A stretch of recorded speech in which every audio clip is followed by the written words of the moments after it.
l'espace de 1 an dem ci ñaari remaniement ci Sénégal donc. mais Yérim dafa wax lu am solo ban jàngat nga mën def ci biir APR ñeent bu juróomi ñu mën nekk bu doon ay gratu armée ñu takkal leen général demandoo benn yoon. d'ailleurs loolu laa njëkkul d'accord général ki colonel je me dis que responsable APR yi bari na général colonel Christian Tapa général colonel ma yoo xam ne la gën a yow. Mor Ngom ci 10 personnes yi créé APR ci la bokk. fukki nit yi créé APR ci la Mor Ngom bokk. ñi ñu génn ñëpp moo leen jiitu APR. gën leen jege Macky Sall 2 ans la nekk ministre wàcce ko. mi ngi ànd Macky Sall ba léegi c'est la fin du monde. Seydou Gueye kan moo ko jiitu ci APR ci ñoom.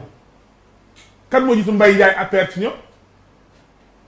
du tey la wàcc Moussa. ñi créé APR nekkoon ay ministre ñaata lay wàcc ñi ko ne nekk ay ministre bu ko jàngatee dafay yomb trop bu doon rek bu fekkoon rek bokk APR rek wala da ngaa jiitu APR wala da nga nangam kon ñii sax du nekk ministre bañ leen di wàcce parce que en 2012 ñu ci ëpp nekk ñu bañ Macky Sall di falu nekkuñu APR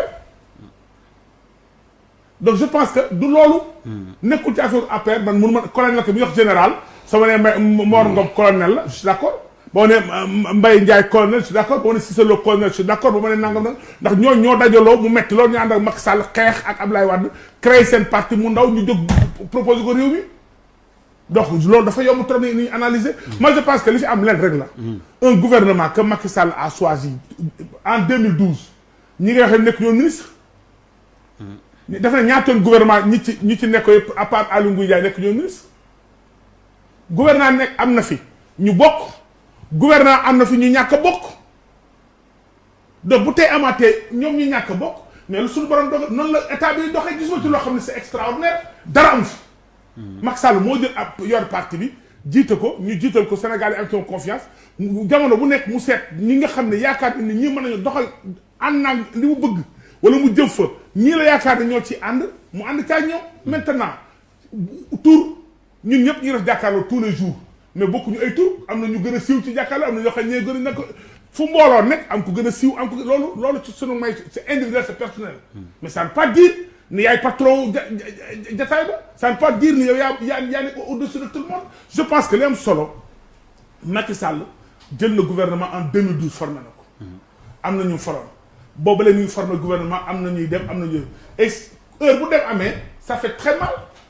man ñi dem tey am na jox sumay xat benn bakkan lañ sa xarit lañ dama jege trop bu ñu leen wàccee ça me fait très mal ça fait mal mais aussi dama koy nangoo daanañ leen dugal di génne ñeneen te gënuñu leen liggéey ci parti bi lu keneen am na ñu liggéey ci parti bi ay professeur d'université liggéey ci benn bokk yaak mu soo nekk ministre ok ay médecin ci liggéey ci parti bu soo nekk ministre boo xoolee foofu bu ñu la wàccee war laa metti sama xalaat Malal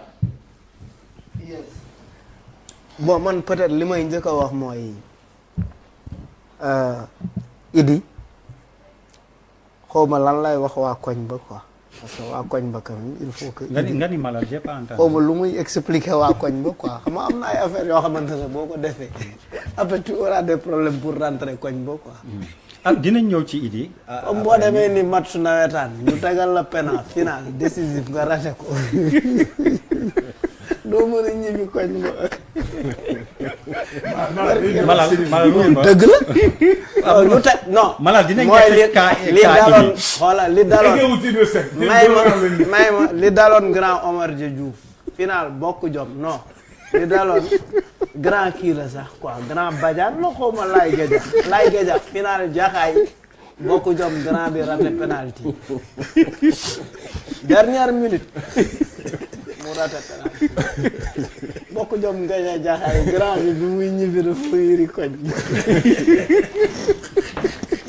c'est le schéma bi loolu la balaa ñuy bon loolu c'était pour peut-être divertir comme les politiques font ils savent nous divertir te ci diversion boobu noonu dañu jëw 487 jeunes sénégalais qui sont morts dans la mer parce que quand même balaa remaniement di nekk sama priorité je dois quand même taxaw xool étudier bien 487 sénégalais en 2 semaines ils sont morts et c'est des jeunes à la recherche de vie meilleure loolu du c'est pas des chiffres que j'invente lu am beneen situation bi ñu mën a ñëw mooy Idi quand même il lui restait am na parce que en fait toujours Idi da doon yor kaamil xam nga kaamil dafa fort quand même et on a demandé à personne pour muy yor kaamil wala sax lu ñu wax rek tu fais référence à une citation du Coran. C'est de la tromperie et c'est de l'escroquerie c'est pas bien c'est pas juste nit ñi waruñu am relation boobu noonu ak sénégalais yi relation bi ñu am ak bi ñu war a am sénégalais yi mooy wax dëgg rek te yàlla tax je ne suis pas d'accord ay mbir di am ñu naan oui c'est la politique c'est la gestion de la cité la gestion de la cité mooy toppatoo askan wi la politique c'est aussi dire c'est pas forcément s'inscrire en porte-à-faux avec ce que tu dis c'est-à-dire finalement lan mooy dëgg lan mooy ngor lan mooy jub lan yan nit la ñu war a am comme modèle kan la ñu war a gëm parce que quand même jusque-là Idi était deuxième aux élections te bi mu nekkee deuxième aux élections ànd na ak Sonko ñu dem defi conférence de presse pour dénoncer les résultats des élections présidentielles mu wax ko nit ñi gëm ko et des jeunes étaient prêts à sortir dans la rue pour sax yóbbu dëkk bi ci situation bu doy waar nit ñi dañ ko gëmoon na c'est-à-dire c'est quand même important pour man loolu c'est mënuñu ko ñàkkal fayda beneen affaire bi mu bugg a wax mooy est-ce que on nomme des ministres pour le parti ou bien on nomme des ministres pour le pays on doit nommer des ministres pour le pays et non pour le parti parce que oui li mu liggéeyal APR rek ay li mu defal et puis est-ce que Idi wala ñeneen ñi dugg est-ce que ils ont discuté avec la base parce que base bi quand même ñoo leen wóolu gëm leen ba quand même Macky Sall war leen mën a ragal war leen mën a considérer ba xalaat ni war naa discuter ak ñoom pour indi leen effectivement dans le parti et puis c'est pas sincère d'évoquer la pandémie c'est pas juste c'est pas vrai c'est-à-dire d'évoquer oui on est dans situation sociale bi dafa c'est tendu sur le plan international sur le plan national sur le plan local patati patata c'est du verbiage c'est un bavardage qui ne sert absolument à rien du tout c'est encore de la tromperie de plus même c'est encore ay naxaate la c'est-à-dire faire tout ça pour arriver à ça leneen li ci gën a naxari jeu de lâcheté bi fi mu nekk Mimi qui était envoyée au front contre Idi parce que c'était la seule bu ñeme taxaw jàkkaarloog Idi pour s'opposer elle avait ce courage là ñu jël ko postam teg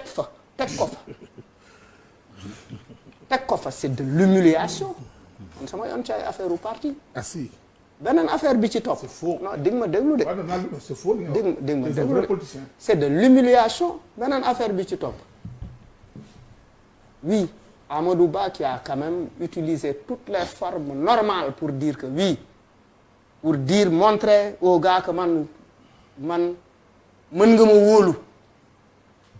Mën nga ma wóolu c'est-à-dire on dégomme des gens yoo xamante ne quand même c'est des gens qui peut-être en termes de résultats mun nañ leen bañ a reprocher yenn yi